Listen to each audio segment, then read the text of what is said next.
Bonjour à tous. Voici les titres qui ont fait la une de la presse algérienne. Retailleau menace de démissionner. La France au bord d'un clash diplomatique avec l'Algérie. Bruno Retailleau, ministre français de l'Intérieur, menace de quitter le gouvernement si Paris adopte une position plus conciliante envers l'Algérie. Une déclaration qui en dit long sur la crispation des relations entre les deux pays. Tout commence avec un dossier explosif. La France veut expulser plusieurs ressortissants algériens considérés comme dangereux. Mais Alger refuse de les reprendre. Retailleau affirme que son approche repose sur un rapport de force et insiste. Si on me demande de céder sur ce sujet majeur pour la sécurité des Français, je refuserai. Il met en garde contre les conséquences d'un échec, évoquant même la remise en cause des accords de 1968 qui régissent l'immigration entre les deux pays. Son message est clair. L'Algérie doit respecter ses engagements, faute de quoi la France prendra des mesures de rétorsion. Cette tension ne date pas d'hier. Début mars, Retailleau avait déjà annoncé la transmission d'une liste de plusieurs centaines de ressortissants algériens à expulser. Mais Alger traîne des pieds. Dernièrement, la situation s'est encore tendue après l'attaque de Mulhouse du 22 février, un événement que le ministre cite pour justifier sa fermeté. Le bras de fer continue et pourrait bien mener à une crise diplomatique. L'Algérie acceptera-t-elle de faire un geste, ou la France ira-t-elle jusqu'à suspendre certains accords bilatéraux? Une chose est sûre. L'issue de ce dossier aura des répercussions bien au-delà des expulsions. N'hésitez pas à partager vos avis en commentaire. Accord franco-algérien. Qui profite réellement de qui? L'extrême droite française remet une fois de plus l'Algérie au cœur du débat. Cette fois, l'accusation est claire. Alger profiterait des aides françaises sans respecter ses engagements bilatéraux. Mais la réalité est tout autre. Si un pays tire avantage de ces accords, c'est bien la France. La semaine dernière, le ministère algérien des Affaires étrangères a convoqué l'ambassadeur de France en Algérie. Motif? La question des 61 biens immobiliers occupés par la France sur le sol algérien, souvent à des conditions dérisoires. Parmi eux, l'ambassade de France à Alger, un terrain de 14 hectares, dont le loyer est si bas qu'il ne couvrirait même pas celui d'une chambre de bonne à Paris. Et ce n'est pas tout. La résidence de l'ambassadeur français, connue sous le nom de Les Oliviers, bénéficie d'un loyer symbolique depuis 1962. Une situation que Paris n'a jamais envisagé d'appliquer en faveur de l'Algérie. Les accords bilatéraux entre les deux pays ne s'arrêtent pas là. Celui de 1968, qui régit le statut des Algériens en France, est souvent critiqué par Paris. Pourtant, il a permis à la France de bénéficier d'une main-d'œuvre algérienne essentielle à sa reconstruction économique. L'accord commercial de 1994, lui, favorise largement les entreprises françaises qui jouissent de conditions avantageuses pour s'implanter en Algérie. Pendant ce temps, les opportunités pour les entreprises algériennes en France restent très limitées. Face à cette situation, l'Algérie appelle à une remise à plat des relations bilatérales. Qui profite réellement de qui? Qui ne respecte pas ses engagements?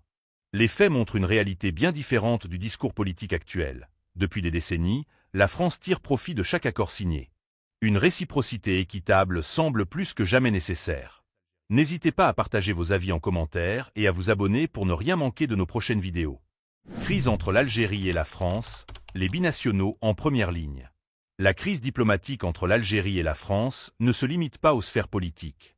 Elle a des répercussions directes sur des milliers de binationaux qui vivent au quotidien les tensions entre les deux pays. Marginalisation, stigmatisation, pression identitaire, plusieurs personnalités franco-algériennes tirent la sonnette d'alarme. Dans une tribune publiée récemment, des figures comme Chemedine Hafiz, recteur de la Grande Mosquée de Paris, et Karim Amlal, diplomate, dénoncent une tendance inquiétante. La normalisation de l'idée que certains Français doivent sans cesse prouver leur appartenance, tandis que d'autres en seraient les garants naturels. Une logique qui pousse les binationaux à devoir choisir entre la France et l'Algérie, comme si concilier les deux héritages était une trahison. Les signataires de cette tribune pointent du doigt la montée d'un discours excluant, non seulement porté par l'extrême droite, mais aussi de plus en plus présent dans les cercles politiques et médiatiques. La crise entre Paris et Alger en est le révélateur parfait. Lorsque les tensions diplomatiques s'intensifient, les binationaux sont en première ligne, pris en tenaille entre deux nations qui se regardent avec méfiance. Ils dénoncent également le poids des polémiques sur l'immigration, la laïcité et l'identité nationale, qui les placent constamment sous suspicion. Ils rappellent pourtant que leur double appartenance est une richesse, une opportunité de dialogue entre deux peuples, et non une menace. En somme, cette crise ne fait qu'exacerber un malaise déjà existant. Les binationaux refusent d'être réduits à des pièces détachables de nations concurrentes.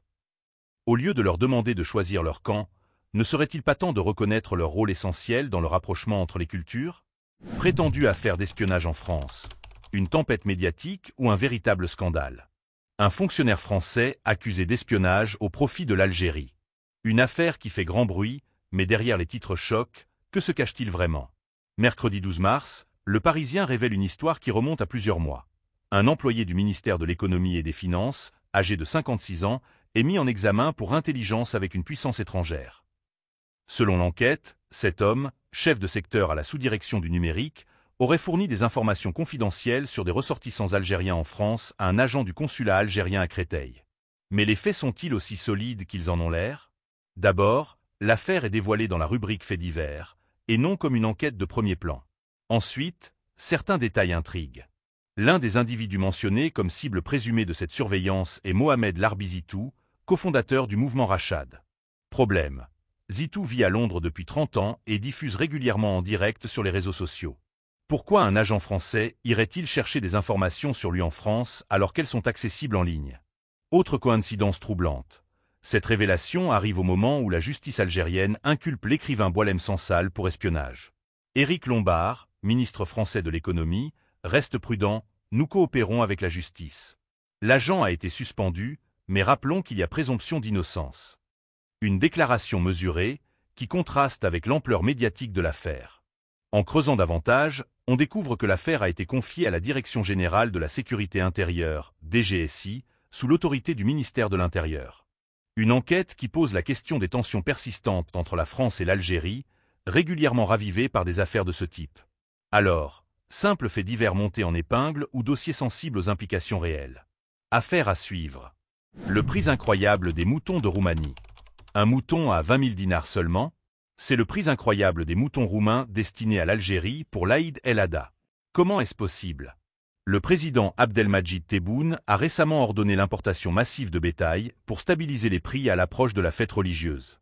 Résultat, jusqu'à 1 million de têtes de bétail pourraient être importées, dont 300 000 en provenance directe de Roumanie. Pourquoi la Roumanie? Parce que c'est le plus grand exportateur de moutons en Europe, avec des prix défiant toute concurrence. Actuellement, le kilo de viande d'agneau y coûte environ 22 lei roumains, soit 636,5 dinars. Ce qui signifie qu'un mouton de 30 kg ne coûterait que 19 000 dinars avant frais de transport. En comparaison, en Algérie, les prix flambent en raison du climat aride qui rend l'élevage plus coûteux. Mais attention, une hausse des prix est attendue en Roumanie avec l'arrivée de Pâques, où la demande en viande explose. Dans les jours à venir, le prix du kilo pourrait atteindre 40 lei, soit près de 1157 dinars. En parallèle, les négociations entre l'Algérie et la Roumanie avancent vite. Lors d'une rencontre entre l'ambassadeur algérien en Roumanie et l'autorité nationale de sécurité alimentaire roumaine, l'Algérie a exprimé un fort intérêt pour ces importations massives. Objectif, garantir un approvisionnement suffisant et éviter les tensions sur le marché local. Cette initiative suffira-t-elle à faire baisser durablement les prix en Algérie? L'importation massive est-elle une solution viable à long terme? N'hésitez pas à partager vos avis en commentaire. C'était l'actualité du jour. Merci de nous avoir écoutés.